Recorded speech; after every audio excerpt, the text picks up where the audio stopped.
ಎಲ್ಲರೂ ಕೂಡ ನವೆಂಬರ್ ಕ್ರಾಂತಿ ಡಿಸೆಂಬರ್ ಕ್ರಾಂತಿ ಅಂತ ಇದ್ದಾರೆ. ನಮ್ಮ ಪ್ರಕಾರ ಅಹಿಂದ ಕ್ರಾಂತಿ ಆಗುವಂತ ಎಲ್ಲ ಲಕ್ಷಣಗಳು ಕಾಣ್ತಾ ಇದ್ದಾವೆ. ಯಾಕಂದ್ರೆ ಅಹಿಂದ ಹುಟ್ಟುವಂತ ಸಂದರ್ಭದಲ್ಲಿ ನೀವೇ ಸಾರಥ್ಯ ವಹಿಸಿದ್ರೆ ಮತ್ತೆ ಆ ದಿನಗಳು ಬರ್ಬೋದು ಅಂತೇಳಿ ಜನರ ಚರ್ಚೆ ಇದೆ. ಇಲ್ಲ, ಯಾವುದೇ ಕ್ರಾಂತಿ ಇಲ್ಲ, ಯಾವುದು ಕ್ರಾಂತಿ ಆಗೋಲ್ಲ ಅಂತ ನಮ್ಮ ಭಾವನೆ. ನಮಗೂ ಅಂತ ಯಾವುದೇ ಘಟನೆಗಳು ನಡೀತಾವ ನಮಗೇನು ಅನ್ನಿಸ್ತಾ ಇಲ್ಲ. ಸೊ ನನ್ನ ಲೆಕ್ಕಲೆ ಎಲ್ಲ ಸುಗಮವಾಗಿ ಇರ್ತೈತೆ ಅಂತ ನನ್ನ ಅಭಿಪ್ರಾಯ.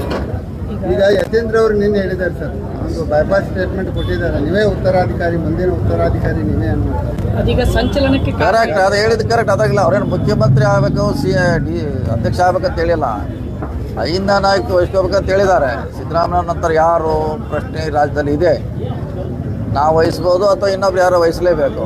ಸೊ ಆ ನಿಟ್ಟಿನಲ್ಲಿ ಅವ್ರು ಹೇಳಿದ್ದಾರೆ, ಅವ್ರು ಸಮರ್ಥರಿದ್ದಾರೆ, ನಮ್ಮ ತಂದೆಯವ್ರ ಜೊತೆ ಕೆಲಸ ಮಾಡಿದ್ದಾರೆ, ಐಡಿಯಾಲಜಿ ಬಗ್ಗೆ ಅವರು ಕ್ಲಿಯಾರಿಟಿ ಇದೆ ಅಂತ ಆ ಮಾತನ್ನು ಹೇಳಿದ್ದಾರೆ. ಹೊರತಾಗಿ ಅದು ಸಿ ಎಮ್ಗೂ ಅಥವಾ ಇನ್ಯಾವುದೇ ಪಕ್ಷಕ್ಕೆ ಸಂಬಂಧಪಟ್ಟಂಥ ವಿಚಾರಗಳಲ್ಲ. ಸರಿ, ಆ ನಾಯಕತ್ವವನ್ನು ವಹಿಸ್ಕೊಳ್ಳೋಕೆ ತಾವು ಸಿದ್ಧರಿದ್ದೀರಾ ಅಂತ? ಸಿದ್ಧರಿದ ಕಾಲ ಬರಬೇಕು ಅದಕ್ಕೆ. ಯಾಕೆಂದರೆ ಸಿ ಎಮ್ ಅವರೇ ತೆಗೆದು ಕೂಡಿಸ್ಬೋದು, ಅಧ್ಯಕ್ಷ ತೆಗೆದು ಕೂಡಿಸ್ಲಿಕ್ಕೆ ಆಗೋಲ್ಲ. ಕೆಪಾಸಿಟಿ, ಸಮರ್ಥನೆ ಅರಸವ್ರಿಗೆ ಆ ಕೆಪಾಸಿಟಿ ಇತ್ತು, ಬಂಗಾರಪ್ಪನವ್ರಿಗೆ ಇಂಥ ಕೆಪಾಸಿಟಿ, ಖರ್ಗೆ ಅವ್ರಿಗಿತ್ತು, ಸಿದ್ದರಾಮಯ್ಯಗಿತ್ತು. ಸೊ ಜನ ಅದನ್ನು ಆಯ್ಕೆ ಮಾಡಬೇಕಾಗ್ತೈತೆ, ಅವ್ರು ಅದನ್ನು ಸರ್ಟಿಫಿಕೇಟ್ ಕೊಡಬೇಕು ಆಗಲಿಕ್ಕೆ. ನಾನೇ ಹಾಕ್ತಿದ್ದಂದ್ರೆ ಆಗೋಲ್ಲ. ನಿಮಗೆ ಅರ್ಹತೆ ಇದೆ, ಬರಬೇಕು.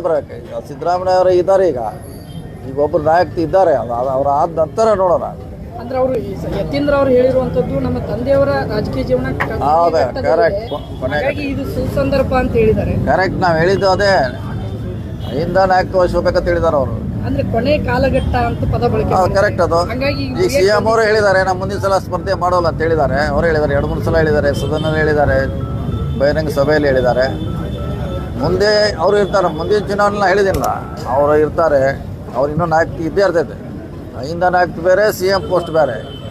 ಸಿ ಎಂ ಯಾವಾಗಾರು ಬಿಡ್ಬೋದು, ಯಾವಾಗಾರು ತೊಗೋಬೋದು. ಅಹಿಂದ ನಾಯಕ ಬೇರೆ ಇದೆ. ಸೊ ಮುಂದಿನ ಚುನಾವಣೆಯಲ್ಲಿ ನಮ್ಮ ಪರವಾಗಿ, ಪಕ್ಷದ ಪರವಾಗಿ ಅವರು ಪ್ರಚಾರ ಮಾಡ್ತಾರೆ, ನಮ್ಮನ್ನೆಲ್ಲ ಗೆಲ್ಲಿಸಲಿಕ್ಕೆ ಪ್ರಯತ್ನ ಮಾಡ್ತಾರೆ. ಅದಕ್ಕಿಂತ ಮುಂಚೆನೇ ಬದಲಾವಣೆ ಆಗ್ಬೋದಾ? ನೀವು ಅದನ್ನು ಬೆಂಗಳೂರಾಗಿ ಕೇಳಬೇಕು ಈ ಪ್ರಶ್ನೆ, ನನ್ನ ಕಿತ್ತೂರಾಗಿ ಕೇಳ ನಾ ಏನು. ಎಲ್ಲರೂ ನಿಮ್ಮ ಕಡೆನೇ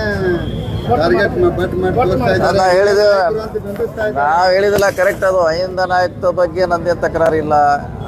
ಅಹಿಂದ ನಾಯಕ ಬಗ್ಗೆ ಹೇಳಿದಾರೆ ಅವರು, ಅದನ್ನು ನಾವು ಗಟ್ಟಿಗೊಳಿಸುವಂಥ ಪ್ರಯತ್ನ ಮಾಡ್ತೀವಿ ಮುಂದಿನ ಹೇಳಿ. ಸರಿಗ ಈ ಡಿಸೆಂಬರು ನವೆಂಬರು ಅಂತ ಇದ್ರೆ ನಿಜಾನ ಸರ್ ಅಂತ ಬದಲಾವಣೆ ಆಗುತ್ತೆ, ಅಧಿಕಾರ ಬದಲಾವಣೆ ಆಗುತ್ತೆ, ಹಸ್ತಾಂತರ ನನಗೆ ನನ್ನ ನಾಲೆಜ್ ಪ್ರಕಾರ ಅಂಥದ್ದು ಯಾವುದೇ ಘಟನೆ ಆಗುವುದಿಲ್ಲ. ಆಗೋದಾರೆ ಅದು ಹೈಕಮಾಂಡ್ ಮಾಡಬೇಕಾಗ್ತದೆ. ನಮ್ಮಂತಲ್ಲಿ ಡೆಲ್ಲಿಯಲ್ಲಿ ಅದು ನಿರ್ಧಾರ ಆಗಬೇಕು. ನಮ್ಮಂತಲ್ಲಿ ಏನೂ ಇಲ್ಲ, ಅದಕ್ಕೆ ಹೇಳಲಿಕ್ಕೂ ನಾವು ಆಗೋಲ್ಲ.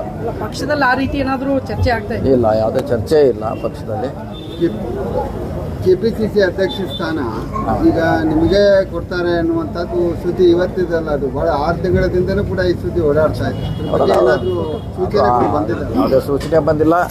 ತೀರ್ಮಾನ ಮಾಡೋದು ಅಂತಿಮವಾಗಿ ಹೈಕಮಾಂಡು, ನಮ್ಮ ಪಕ್ಷದ ವರಿಷ್ಠರು, ಅಧ್ಯಕ್ಷ ಶಿವಕುಮಾರ್ ಇದ್ದಾರೆ, ಸಿದ್ದರಾಮಯ್ಯ ಅವರ ಮುಖ್ಯಮಂತ್ರಿಗಳಿದ್ದಾರೆ, ಇನ್ನು ಭಾಳಷ್ಟು ನಾಯಕರು ಕೂಡಿ ನಿರ್ಧಾರ ಮಾಡ್ತಾರೆ.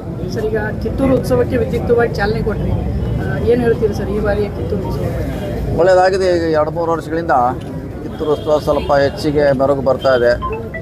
ಇದು ರಾಜ್ಯದ ವ್ಯಾಪ್ತಿ ಪ್ರಸಾರ ಆಗ್ತಾ ಇದೆ.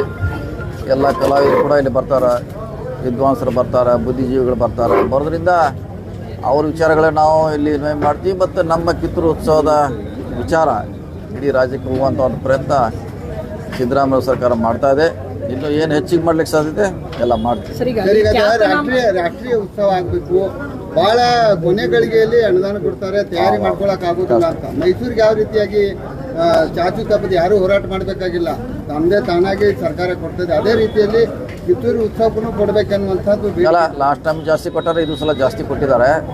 ಸೊ ನೀವು ಹೇಳಿದಂಗೆ ಸ್ವಲ್ಪ ಅರ್ಲಿ ಬಂದ್ರೆ ಒಂದು 2-3 ತಿಂಗಳ ನಿಗದಿ ಆದರೆ ಒಳ್ಳೊಳ್ಳೆ ಅವ್ರನ್ನ ಆರ್ಟಿಸ್ಟ್ಗಳನ್ನು, ಕಲಾವಿದರನ್ನು ಕಲಾ ತಂಡಗಳನ್ನು ತರಲಿಕ್ಕೆ ಅನುಕೂಲ ಆಗ್ತೈತೆ, ಅದನ್ನು ಮಾಡ್ತೀವಿ. ಸರ್, ಈಗ ಖ್ಯಾತನಾಮರಿಂದ ಕಿತ್ತೂರು ಉತ್ಸವ ಉದ್ಘಾಟನೆ ಮಾಡಬೇಕು ಅಂತ ತಾವು ಕೂಡ ಹೇಳಿದ್ರು, ಪ್ರಸ್ತಾಪ ಮಾಡಿದ್ರಿ. ಅದು ಮುಂದಿನ ವರ್ಷ ಆದರೂ ಈಡೇರುತ್ತಾ? ಮಾಡೋಣ. ಈಗ ಬಂದವರೆಲ್ಲ ಹೆಚ್ಚು ಕಮ್ಮಿ ಅವ್ರು ನಾವು ಅಂದ್ರೆ ಹೇಗೆ ಮೈಸೂರು ಪ್ರಖ್ಯಾತ ಅಂತ ಹೇಳಬೇಕಾಗುತ್ತೆ. ಮೈಸೂರು ದಸರಾವನ್ನ ಯಾವ ರೀತಿ ಒಬ್ಬ ಖ್ಯಾತನಾಮರು ಉದ್ಘಾಟನೆ ಮಾಡ್ತಾರೆ, ಅದಕ್ಕೊಂದು ಆಯ್ಕೆ ಸಮಿತಿ ಇರುತ್ತೆ, ಅದೇ ಮಾದರಿಯಲ್ಲಿ ನಮ್ಮ ಕಿತ್ತೂರು ಉತ್ಸವವನ್ನು ಇದಕ್ಕೂ ಒಬ್ಬರನ್ನ ಉದ್ಘಾಟಕರನ್ನ ಆಹ್ವಾನಿಸಬೇಕು ಅಂತ ಅಲ್ಲ, ಪ್ರತಿ ವರ್ಷ ನಾವು ಅದರ ಪ್ರಯತ್ನ ಮಾಡ್ತೀವಿ.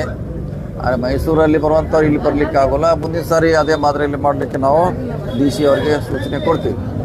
ಓಕೆ, ನೋಡಿ ಅಲ್ಲೇ ಉದ್ಘಾಟನೆ ಒಂದು ಏನು